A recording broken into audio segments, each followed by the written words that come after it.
agree, and big contrast for me between writing to a market as a journalist, which was challenging, but the reader was always on my shoulder, or the potential reader, and so you arrange the words in such a way and write 1,200 words, not 1,300, because that's too many, and so you're very restricted about the form of expression.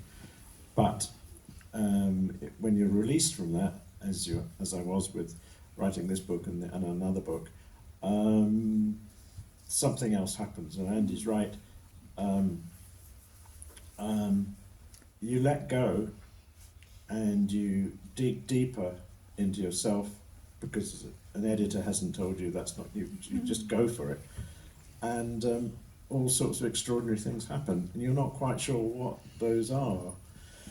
And tying in with what Jessica said this morning about, can't quite remember the exact phrase, but confronting the pain, I think, basically the hurt. And just that very act of facing up to that and coming up with some kind of answer, not intellectually but emotionally, is itself very creative, and you don't know what comes out the other end.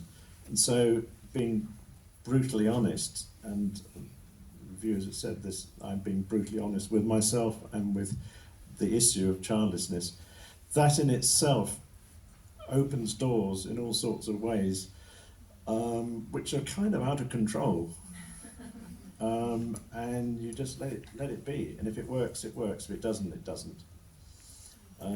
But that's another creativity. And now that the book is out there and it's settled, all sorts of other things are happening in people's responses to it.